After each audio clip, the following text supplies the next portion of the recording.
government yavuddeyo okwogera ku nsonga ya Allien skin e Pallaso, but Enang said something.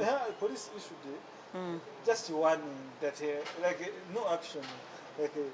The hooliganism that took place in the festive season, where we saw gangs led by musicians, this is an investment of this government. Allien Skin is an employee of the NRM government and other cohorts. So if you see Allien Skin and Pallaso's saga, this is an investment of government. I know it happened in Nkuka, where Allien Skin, mobilized his gang to even beat the people. But police just looked on. The guy had to move on to attend to other events. If the duty of police is to protect and detect crime, why didn't they arrest Allien Skin at that very time? So if police and the NRM government is investing in crime, obviously this will happen. But as leaders, we condemn this. We cannot support this kind of hooliganism because at the end of the day, people are losing property. You saw what happened. I saw some border people who were beaten in Machinde by the Allien Skin's gang. So we cannot allow this. This is purely impunity, and the NRM government should be put to task to come out to explain who is Allien Skin to the NRM government and why is it investing a lot of money in Allien Skin to disorganize society. And to the Minister of Internal Affairs and Security? No, definitely to the Ministry of Internal Affairs. We've given them money. During the festive season, they were given an additional budget to ensure that Ugandans and their property are protected. So they should come out and do their work. They should not selectively apply the law. When it comes to the issue of law and order, police should do its work.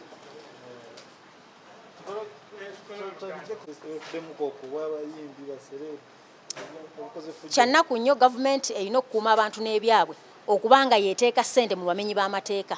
Ensonga za Allien Skin buli aziwulidde tezitandise kati. Yagenda ku bisenge bya Nuupu n'awandikako by'ayagala. Allien Skin yabadde mu Nkuka n'akola effujjo erya buli kika. Abantu ne bakubwa, obutebe ne bumenyebwa. Omulimu gwa poliisi ogusinga okuba omukulu is to prevent crime, kugezaako kulaba nti tekuganya bw'eraba ng'onaakola omusango ekwarestinga. Naye Allien Skin yasobodde okuva mu Nkuka ne yeeyongerayo mu bivvulu ebirala n'agenda okwonoona. Allien Skin yasobodde okuba emmotoka za Pallaso naye nga tewali amugambako. N'obubinja buno nga buyingirawo, poliisi yabadde tunudde butunuzi. So tusaba gavumenti y'NRM n'oba oyagala akalulu obaako wookoma. Kya bulabe nnyo okuinvestinga ssente oba okuteeka ssente mu gangs zino. Gavumenti obuvunaanyizibwa bwayo kuuma abantu n'ebyabwe. Ffe ng'ababaka ba Paalamenti tetugenda kutuula. Embeera eno nga weeri tuteekwa okulwana ennyo okulaba nga gavumenti ya Mukulu Museveni ne banne bagoberera amateeka mu kukuuma bannayuganda n'ebyabwe.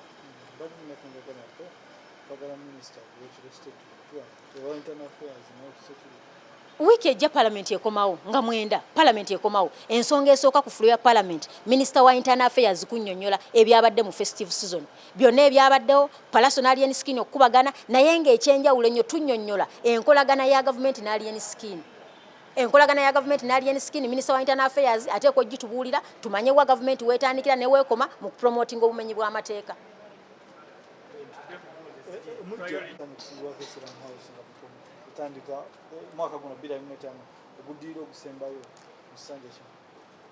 Ffenna nga bannayuganda tukkaanya nti gavumenti teweereza bannansi kyetuyita service delivery of services. Bw'otunuulira enguudo mbi, bw'otunuulira amasomero mabi, abakozi ba gavumenti si basasule, bw'otunuulira byonna gavumenti byebadde erina okukola tebikoleddwa olw'ensonga nti gavumenti egamba terina ssente. Yensonga lwaki performance eya NDP3 yali ku bitundu 17 ku 10. So Paalamenti nga tukomyewo ogwaffe gwakwongera kuteeka gavumenti ku nninga nti ekibagatta ne bannayuganda buweereza. Teri munnayuganda agenda kusasula musolo nga tafuna services naye ng'ekinene kye tutaddemu ssente kuzibba mu buli bw'enguzi. Ekyokubiri teri munnayuganda agenda kusasula musolo nga gavumenti tetaddeemu maanyi kuteeka ssente mu ebyo ebiyamba bannayuganda. Nga gavumenti yemu egaba ssente za parish model, gavumenti yemu eremereddwa okusasula bannayuganda ze tuyita domestic arrears, bannayuganda abagisasula ebyabwe tuli mu trillions 10 nga bannayuganda tesobola kubasasula. So nga Paalamenti ogwaffe nga tukomyewo kufuba kulaba nga tukomyewo kye bayita financial discipline.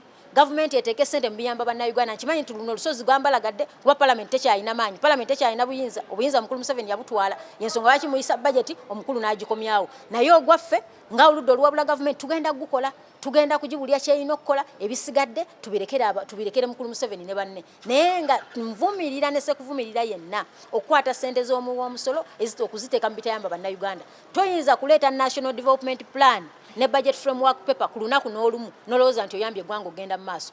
kubanga national development plan ye feeding a budget framework paper so kitegeeza ntukyali mu nkola eno gye bayita copy and paste omwaka oguwedde kyekyali mu kipiikinge wano kiteeke wano tebakyawa mirimu budde abakozi ba gavumenti tebakyawa mirimu budde Mr. Gobi yakugamba nti parliament ye distorting a budget naye nze mbategeeza executive ye distorting a budget kubanga tetutte budde ku supervising bitongole bya gavumenti. No, definitely. Tetusobola tugenda ku NDP4. Tosobola NDP4, tosobola gitunulamu nga totunuulidde NDP3 yakola etya. Kubanga kitegeezo ine ebipya byolese mu NDP4 nga tebyali mu NDP3 n'okuddira ebyali mu NDP3 obitwale mu NDP4. Ebyo byonna nga tetunabitunda mu gavumenti eteeka okunnyonnyola bannayuganda. Lwaki mwapulaninga okukola ebintu mu myaka 5 ne mukolako ebitundu 17 ku buli 100. Ekyokubiri, gavumenti kyalina okunnyonnyola hafu ya performance eya budget ey'omwaka gw'ebyensimbi 2024-2025. Kubanga emyezi omukaaga egisoose ekyamazima capital development oba sente ezigenda mu kuweereza abantu services zibadde ntono to the extent nti gavumenti ebadde yeewola sente esasule emisaala gy'abakozi ba gavumenti era twakulozinze December nga mulimu abakozi ba gavumenti abatali basasule mu pension gratuity n'emisaala.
naye bannayuganda lwakuba twerabira nnyo naye regimu eno eza creatinga bigroups bwe bityo kumpi buli season bibeerawo ndowooza ekyasembayo nga tetunnafuna ku kino ekyali ndowooza ekigroup kya Brian White mwalabako Brian White nga alina waatuuka wonna nga ne traffic rules zonna tazigoberera ng'alina amagye agamugoberera wano ne wali ezo stunts gavumenti ezikola ki ezikola.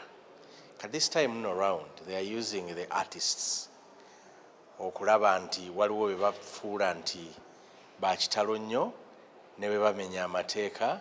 They are creating them to behave as if they are above the law. Nga mu byonna they are using ba artists bano okulabikanga kuba bwe balaba abantu nga bagoberera Bobi Wine ne Kyagulanyi. They think this young man bamugoberera lwa kuba artist. So nga ate abavubuka abagoberera Kyagulanyi, they are those young men abagetinze involved n'okumanya kiki baagala mu ggwanga lyabwe. Kati abavubuka abo bagoberera Kyagulanyi ne bamwagala nnyo. Kati bwe bamwagala ennyo gavumenti n'erowooza nti bamwagalako lwakuba muyimbi. Naye abavubuka abo bangi tebalina mirimo, baali agadde okubeera mu ggwanga eririmu emirimu. Bangi tebalina nsimbi mu nsawo, baavu bangi, tebamanyi kiddako olw'okuba nga gavumenti eteeseteese kikola ki kimala.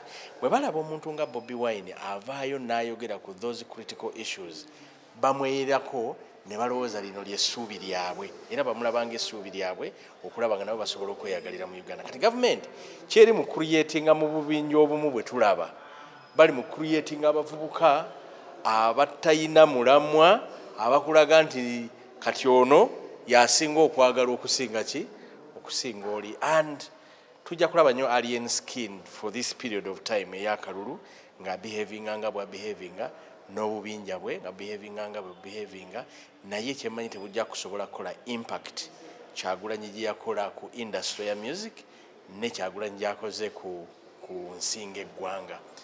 Kakati mu byonna nze nga Patrick Nsamba njagala kugamba abavubuka bonna nti lino eggwanga lyabwe, buli bamu twagala tubalabe nga babehavinga ng'eggwanga bwe baalyagadde liddukanyizibwe, baleme kukkiriza kubakozesa ku achievinga programs ezaabo. Kati ngaffe bannabyabufuzi abaliwo tukolenga buli omu akola ekyo okwagala okulaba nga alwanirira eggwanga lyalyagadde likole ki, libeere.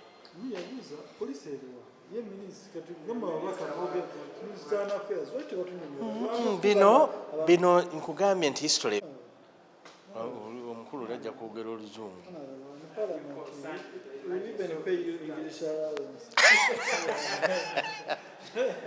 Oluzungu abo bajja kulogera balumanya. Commanded by musicians are wreaking havoc on festivities around Kampala. The entire festive season has been dominated by them, and yesterday we saw. This is not the first time we are seeing such groupings and groups. We've ever witnessed one group by Brian White.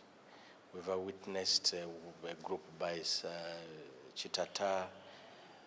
We've ever witnessed groups by Sobi. All these groups that are created by the state to create impressions and to divert the population from certain way of belief. Because government has a belief that the reasons why young people follow Bobi Wine wherever he goes, they have a feeling that they follow him because he's an artist. So they are trying to create another perception that is, these youth don't follow only Bobi Wine. They can follow anyone as long as he's an artist. So government is creating, the regime is creating, let me not say government, the regime is creating those cliques. And those cliques are untouchables. Even police knows that this one, the state is behind it. That's why some of them, you'll see the police do nothing because they've been briefed that this group of Allien skin is supported by the regime.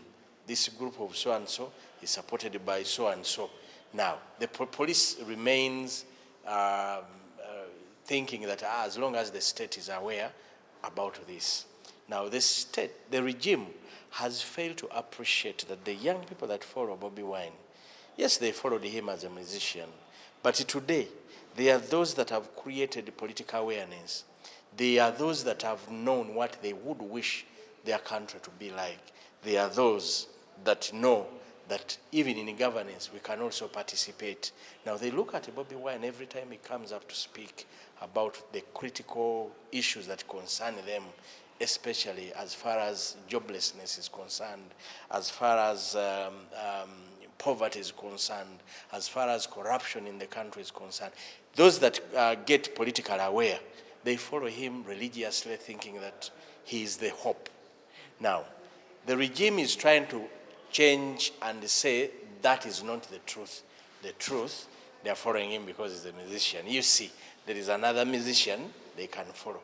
And those perceptions are being created still to divert the young people from the true cause of fighting for this nation, to ensure that this nation deserves good leadership or gets good leadership. So you're offering no solution? I'm just wanting to tell the young people that this country belongs to them.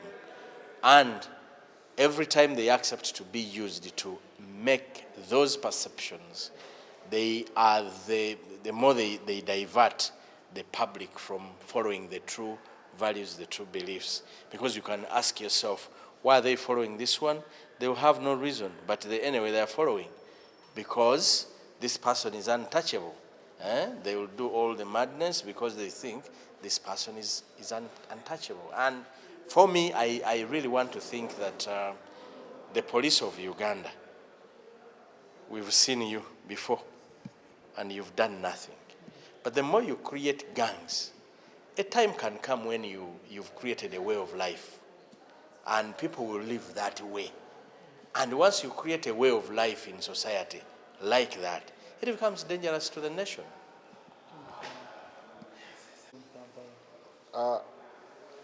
Kino ekigenda maaso mu ggwanga gavumenti yennyini yakireetawo kubanga eggwanga eritaliimu mateeka nga poliisi tekola mirimu gyayo to keep law and order.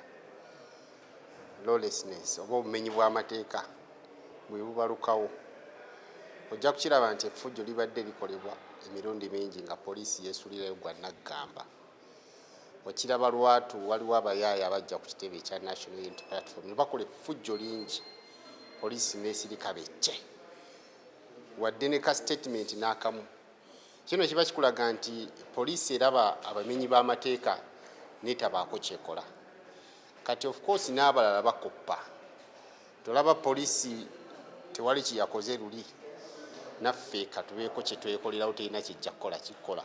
Era mbakakasa nti poliisi erina kusirika esirikire eddala effujjo ligende mu maaso, bwe linaagenda mu maaso bagenda kulaba ekivaamu. Gangster life tesookedde Uganda, eri mu nsi nnyingi. Nze nali mbaddeko mu nsi omuli ba gangsters naye kifuga ba gangsters n'obateeka mu mateeka poliisi era bagitya nnyo, naye balaba poliisi nga nayo yeesuuliddeyo gwa naggamba tevuddeeyo kujja kubeera nga ebaako kyeyogera ate baba obanga abafuwerinze effujjo ligende mu maaso mu ggwanga. Mujja kwekanga nga ffera tuli ba gangsters era temwewuunya ate kati ennaku zino misana ttuku nga n'ensi eraba tujja kukola effujjo kubanga poliisi tekoze mulimu gwayo nga poliisi. Minister for Internal Affairs usuubira okulabako palamenti bw'okunaba tutuwayo statement kugira ebigenda mu maaso tumanye tuyimiridde ng'eggwanga. Of course nga bwe mbategeezezza nti gavumenti yeebiteekawo kuba effujjo werikolebwa mu ggwanga nga minisita tavuddeyo kubaako kyayogera obanga ekitongole kya poliisi kiba kitegeeza nti poliisi oba minisita ya internal affairs ekiyinamu omukono. Oba oli awo tulinze bwe banaagikwata awaluma awo bajja kuvaayo babeeko kiboogera, naye ffe tulinze paalamenti eddemu batunnyonnyole akana n'akataano nti effujjo eryo erikolebwa abantu ligenda litya mu maaso nga gavumenti ekola ki eri awo etunavunuzi. Oba oli awo n'abagenda mu maaso kati olikola baagala kulaga poliisi ne minisita ya internal affairs nti mulina okujja ne mukomya kino. Bwe naba tebakikoze lijja kgenda mu maaso lijja kweyongera ffenna mwekange nga buli munnauganda naye kati mukozi wa ffujjo.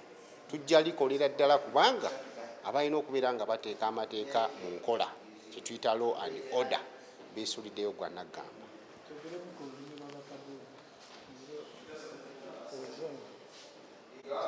This whole situation in our country is ushered in by the police itself and probably the Ministry of Internal Affairs.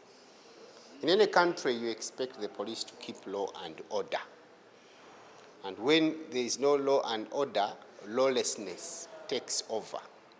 And that's where you see gangster life coming up and cropping up because they can see the police is doing nothing to curb it.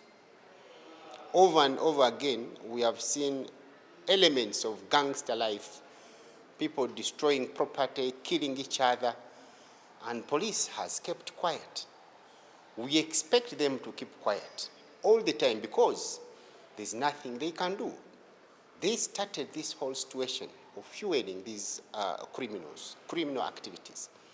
Because when they see crime taking place, gangster life taking place, and they do nothing. For example, elements of gangster life and activities happened at the offices of the National Unity Platform. Everyone saw it. It was on camera. Police never issued a statement, not even arresting people that could be seen in videos, video clips. Now, that shows you that maybe the Minister of Internal Affairs and the police were behind this criminal activity. So when other criminal gangs see that police is not doing nothing to other criminals who are doing these things, they are fueled, and that's why these things are happening in our country. It is the primary role of the police and the Minister of Internal Affairs to keep law and order. When that doesn't happen, lawlessness will happen in our country to the extent when government can no longer control it. Do you have hope that when they happen? Of course, when Parliament resumes, we want to hear from the Minister. We want him to explicate what is going on. Why is the police keeping quiet? Why was police quiet when gangsters attacked the office of the National Unity Platform? Why was the police quiet when they attack musicians at shows and nothing happens? We want to hear from the Ministry of Internal Affairs. Why are these criminal activities happening in our country and they are silent? Musicians, they fight. The gangs in Kampala, the gangs across the cities of Uganda and the municipalities. What is the plan? Who is organizing these gangs? The gang seems to be organized. For example, when you hear the Allien skin and what they fought, they are fighting, it is taking coverage of social media. What is the Minister of Security talking about? Because such things can begin in a small section, but can magnify. The youth can join. Many people internally can actually take it as a thing for easy engagement, fighting it. So we don't want Uganda to turn into a street fight. Into a street fight. That will be into a gang grouping country, which is terrible. So I expect the Minister of Defense to give us a very outright, authentic information on the security that pertains the young people, the youth in this area. In various areas, the cities of Uganda. So basically, those are my areas of concern. One, we need to fight poverty. And then two, we need to align the national development funds. What?